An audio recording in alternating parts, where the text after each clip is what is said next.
Friends good morning আপনারা সবাই কেমন আছেন আশা করি সবাই ভালো আছেন welcome to my channel kitchen of chutney আর ওয়েলকাম আপনাদের আরও একটা নতুন ব্লগে গতকাল রাতের থেকে স্নেহার মারাত্মক জ্বর সেই কারণে আজকে ওকে স্কুলে পাঠায়নি এত জ্বর আর উল্টি করছে আর টনসিল ফুলে গেছে ঠান্ডা গরমটা লেগে গিয়েছে মনে হয় যাই হোক সারাদিন কী করছি না করছি সব আপনার সাথে শেয়ার করবো যতটুকু পসিবল হয় আর ছোটন তো পুজো করছে আমি আগামী দিন থেকে পুজো করব চলুন তবে আজকের দিনটা শুরু করি ভগবানের আশীর্বাদ আপনাদের আশীর্বাদ আর অনেক অনেক অনেক ভালোবাসা নিয়ে পুজো করছিল সে কারণে আমি একটু সবজি কেটে নিলাম পটল আর লেবু শসা কেটে নিলাম আর কেটেছি করলা এটা ভাজা হবে আর ওখানে মাছও ভিজিয়ে দিয়েছি সেখানে পুজো হয়ে গিয়েছে এখন চা খাবো চা খেয়ে তারপরে আবার সবজি কাটবো আমের চাটনি খেতে যদি ছোটো আমের চাটনি একটু বানাবো আজকে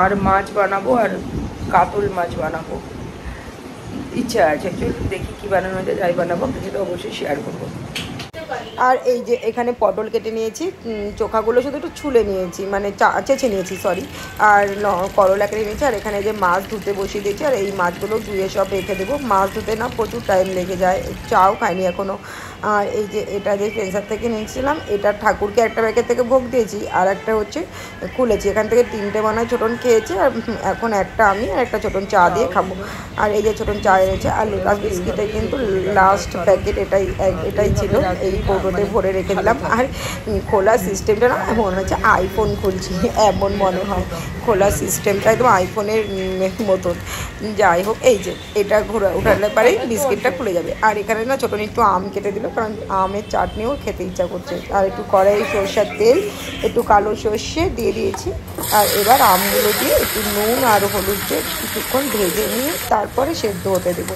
আর এটা না কাঁচা মিঠা আম এমনি খেতে যা মিষ্টি লাগে চিনি না অতটা প্রয়োজনও পড়ে না চিনি অল্প করেই দেবো আগে সেদ্ধ হয়ে যাক তারপরে তবে কাঁচা মিঠা আম একটু প্রেশারে সেদ্ধ করে নিলেও কিন্তু মন্দ হয় না বরং আরও ভালোই লাগে খেতে যাই হোক আজকে আমি আর প্রেশারে দিইনি কড়াইতেই করে নেবো কড়াতেও হয়ে যায় আর এই যে পটল এটা না একটু বেটে নেব এই যে বেটে নিয়েছি এবার এটা একটু ভেজে নেব তেলে আর এই যে সব মাছগুলো এখানে এখন সাজিয়ে রেখেছি সব মাছ ধোবো ধুয়ে এক এক করে তারপরে ফ্রিজে ভরবো কন্টেনারগুলো বের করতে হবে চিতল মাছও রান্না করতাম কিন্তু রান্না করলাম না মনটা ঠিক নেই তাই সেই কারণে এই যে চিতল মাছের 2টো পিসই আছে পেটের দিক থেকে কাটা আছে যাই হোক তো চিতল মাছ আর এই যে এখন মাছগুলো কিন্তু ধুয়ে নিচ্ছি যেরকমটা বললাম ধুয়ে এখন সব সাজিয়ে রেখে দেবো এই যে মাছ ধোয়া কিন্তু আমার কমপ্লিট হয়ে গিয়েছে ব্যাস এখন মাছগুলোকে ফ্রিজে ভরবো এই পর্যন্ত তারপর বেসিনটা একদম হারপিক দিয়ে ধুয়ে পরিষ্কার করে নেব মাছগুলো দেখতে একসঙ্গে খুব সুন্দর লাগছে তাই না তাই একটু আপনাদেরকে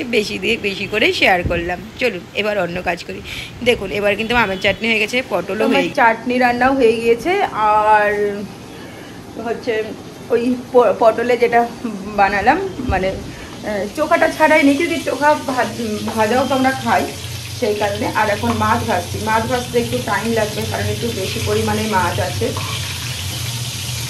যেহেতু আগামী দিনও আমিষ খাবো সেই কারণে একটু বেশি মাছ নিলাম যে থাকে তো তাহলে আগামী দিনে রান্না কম সম করলেও হয়ে যাবে থাকবে তো বটেই আর মাছটা এখন মানে ফুল ইয়েতে ভাজছি গ্যাসে ভাজছি কারণ মাছ ভাজতে টাইম লাগবে আর আমার একদমই ভালো লাগছে না কি রান্নাঘরের সামনে গিয়ে দাঁড়িয়ে থাকি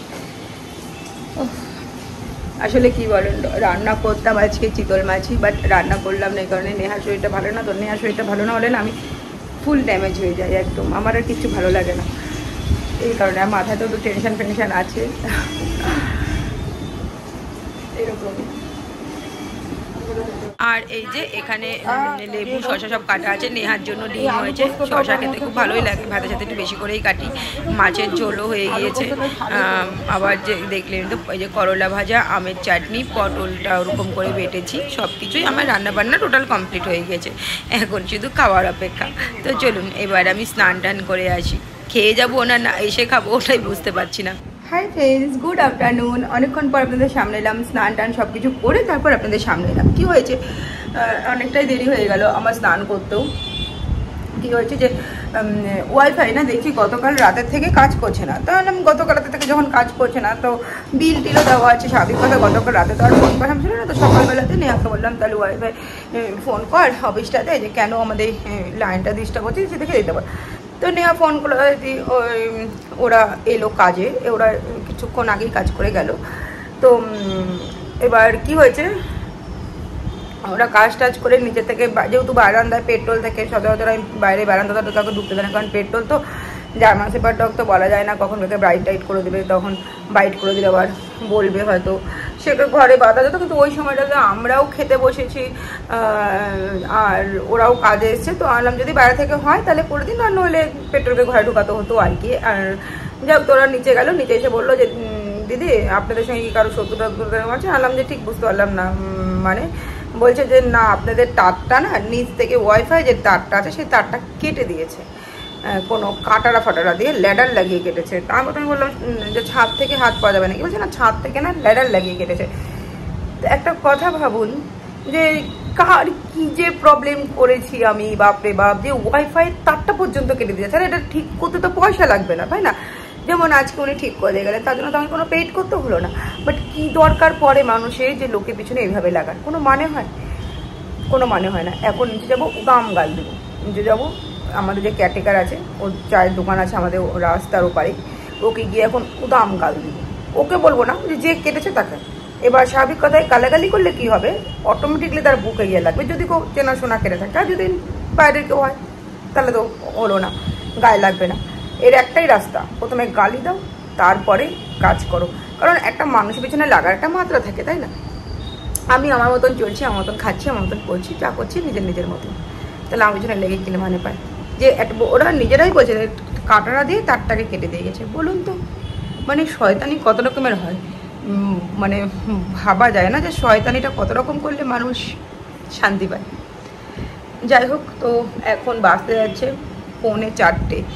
3:45 আমি স্নান টানটা ইচ্ছা করছে একটু পার্লার যেতে, আবার ইচ্ছা মনে হচ্ছে যে না থাক, কি দরকার, এরকমই মানে আমার না, আমি না এরকমই হয়ে গেছি। মানে আমি না নিজেকেও এক এক সময় নিজে চিনতে পারি না যে যেই মেয়েটা আমি, যে মাসে 2-3 বার করে পার্লারে যেতাম, নিজের স্কিন কেয়ার করতাম, আর সেই মেয়েটাই এখন আমি একবার পার্লার যেতে হলেও ভাবছি। দীর্ঘ 7 বছর পর, 7 বছর আমি কোনো পার্লার যাইনি, একদম হাতে গুনে 7 বছর, 7-8 বছর হয়ে গেল। তো পার্লার যাইনি মানে ফেসিয়াল করিনি, চুলটা একবার মনে হয়, হ্যাঁ চুল একবার সমান করেছিলাম শুধু, কোনো হেয়ার কালার না, কিছু না, একদম ন্যাচারাল। আমি আমাকে যাই আপনারা ভিডিওতে দেখেন না কেন, আমি কিন্তু একদম ন্যাচারাল। আপনাদের সাথে শেয়ার করতাম আমি পার্লার গেলে, এটা তো খুব একটা ভালো সাইড পার্লার গেলে, তো ওটা শেয়ার করাই যায়, কেনই বা করতাম না? তো আমি তো যাইনি, তো করবো কী করে? যাই হোক, এরকমই ইচ্ছা হচ্ছে আজকে যেতে। নেহাকে বললাম চল একটু, তো নেহাও বলছেন আমি যাবো না এখন। নেহা আসলে স্টাডি করতেও বসেছে, আর স্টাডিতেও বসেছে, স্টাডি করতে, তো ওই জন্য ওকে ডিস্টার্ব করাটা আমার ঠিক হবে না, কারণ ওকে কিছু কপি কাকাম দিয়ে সাবমিট করতে হবে। তো আনলাম যে হাবিবেই যাবো, গেলে কাছেই আছে, বাট তবু মাঝে কি যে থাক, কি দরকার আছে, পরেই করে নিব এরকম। আবার মনে হচ্ছে যে না দরকার আছে আমার এখন ফেসিয়ালের, একটা হলেও ফেসিয়ালের দরকার আছে। বাট সত্যি না, মানে একটা জিনিস কি বলুন তো, একটা এজের পর, একটা বয়সের পর, অনেক সময় না, অনেক সময় এখানে এটাও বলা ভুল যে বয়স কিন্তু সব ক্যারি করে না, মানুষের মন। আসলে কি বলুন তো, মুখের জেল্লা তখনই বেরোয় যখন মনের ভেতরটা মানে পুরোপুরি নিট অ্যান্ড ক্লিন থাকবে। আই মিন মাথায় কোনো টেনশান থাকবে না, কোনো রকম কোনো চিন্তা ভাবনা থাকবে না। দেখুন, চিন্তা তো আমাদের থাকবেই, টেনশনও থাকবে, যার যেরকম যে পরিস্থিতিতে যে আসুক তার চিন্তাও থাকবে, টেনশনও থাকবে, এটা খুব স্বাভাবিক কথা। বাট আমি যে স্ট্রাগলটা করছি, এইরকম স্ট্রাগল থেকে 1000 ফেসিয়াল করলেও মুখে গ্লেজ আসা অসম্ভব ব্যাপার, এরকমই আর কি। আর সত্যি কথা, আমার স্ট্রাগলটা অনেকটা কঠিন, যেটা আমি আপনার সঙ্গে এখনই সবটা খুলে শেয়ার করতে পারছি না, এটা আমারও খারাপ লাগে। বাট কী করবো, কিছু তো সিক্রেট থাকেই না প্রতিটা মানুষের জীবনে, এরকমই আর কি। তো চলুন দেখি, যদি ফেসিয়াল করতে যায় সেটা আপনার সাথে শেয়ার করবো। 1 ঘন্টা 20 মিনিট লাগবে আমার টোটাল ফেসিয়াল করতে, বলেই দিয়েছে। এই 1 ঘন্টা 20 মিনিট টাইমটা আমি ফেসিয়াল করতে যাবো না ঘরের অন্য কাজ করবো, সেটাই ভাবছি এখন। আমার মা শুনলেও ভাববে হয়তো যে মেয়ে কত বুঝনেদার হয়ে গিয়েছে। আর আগে এই আমি রান্নার মাসিকে রান্না বলে দিয়ে চলে গেলাম, কাজের মাসি কাজ করছে, রান্নার মাসি রান্না করছে, আমি কিন্তু পার্লারে বসে আছি, ফেসিয়াল করেই যাচ্ছি আরামসে আরামসে আরামসে। এটাও ঠিক, ভগবানকে না কখনো বলি যে তুমি যদি প্রথম থেকেই আমাকে ওরকম না দিতা তো আমি এরকম হতাম না, আমি একটু অন্যরকম হতো হয়তো আমার চাল চলে। বাট তুমি প্রথম থেকে দিয়ে কেন তুমি এরকম করলে আমার সাথে, আমি এটা মাঝে মাঝে ভগবানকে বলি।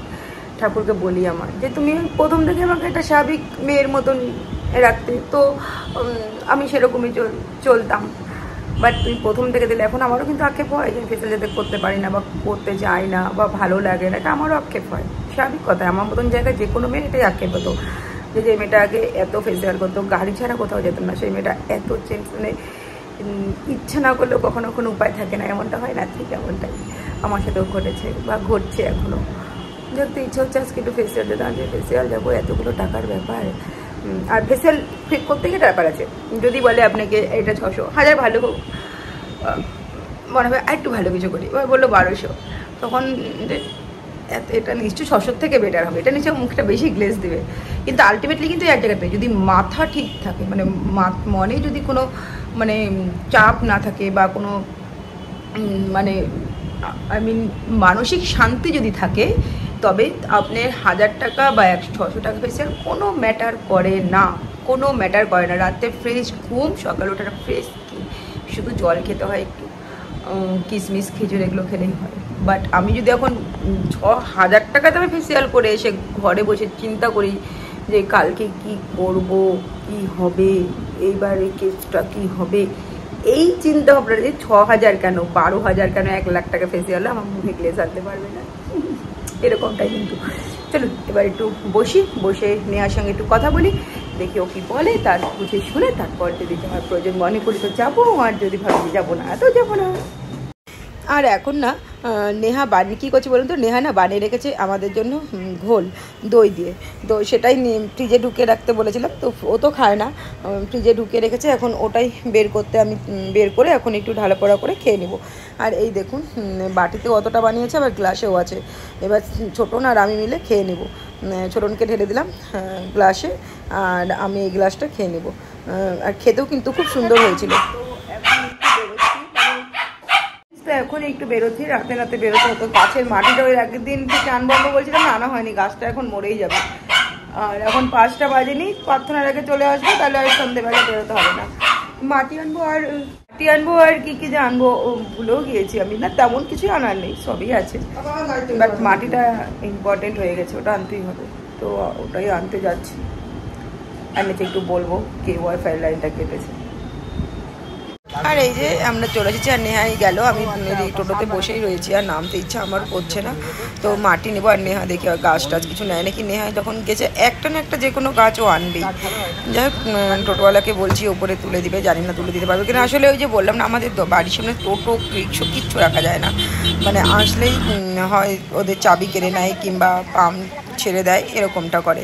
আর এই যে আমি কিন্তু টোটোতেই বসে আছি, আর নেহা আনতে গিয়েছে নিচে মাটি তো অল্প দিয়েছি সেদিনই, বাট আর একটু মাটি না হলে গাছটাকে বাঁচিয়ে রাখা যাবে না, সেই কারণে তাড়াতাড়ি করে আসা। তো চলুন মাটিটা নিয়ে নিই। আর তারপর না গাছে মাটি রেখে একটু এসেছিলাম নেতাজি মোড়ে দরকারি, আর দেখতে পেলাম এখানে জামরুল বিক্রি হচ্ছে, একটু জামরুল নিতে বসে গেলাম। আর জামরুলগুলো 50 টাকা 250 দাম নিয়েছিল, কিন্তু জামরুলগুলো খেতে না খুব বেশি ছিল, মানে নেওয়াটাই নিয়েই ঠকে গিয়েছি। আর তারপর সামনের দিকে এগিয়ে যাচ্ছিলাম, এগিয়ে গিয়ে তারপরে এখানে তালের শাঁস দেখতে পেলাম, এটা কিন্তু আমাদের পাড়ার মানে এখান থেকে আমাদের বাড়ি বেশি দূর না, তো নেহাও খুব খাবে বললো, আর ছোটনও খুব ভালোবাসে, একটাই তালের শাঁস নিয়েছিলাম 10 টাকা দিয়ে। আর এখন কিন্তু সন্ধেবেলা আমি কিন্তু প্রার্থনা করছি, মুখে ঘরে প্রদীপ জ্বালিয়েও এসেছি। আর এই যে নেহা টাচমিনট গাছটা নিয়েছিল, সব গাছ টাছ কিন্তু আমার পুরো মাটি দিয়ে একদম পুরো কমপ্লিট করে নিয়েছি। আর এদিকে কিন্তু মুখে আমি প্রার্থনাও করছি, এখন কিন্তু সন্ধেবেলা। আর এখন কিন্তু অনেকটাই রাত হয়ে গিয়েছে, আমি একটু মোমো খাচ্ছি, আর গোবু আমার দিকে কী করে তাকিয়ে আছে। যাই হোক চলুন আজকের ব্লগটা তবে এখানে শেষ করছি। সবাই ভালো থাকবেন, আসতে থাকবেন, আগামী দিন দেখাবো আপনাদের সঙ্গে আবার একটা নতুন ভিডিও নিয়ে। ততক্ষণের জন্য টাটা বাই আর গুড নাইট, সবাই ভালো থাকবেন, সুস্থ থাকবেন, আগামী দিন আবার দেখা হচ্ছে একটা নতুন কোনো ভিডিও নিয়ে।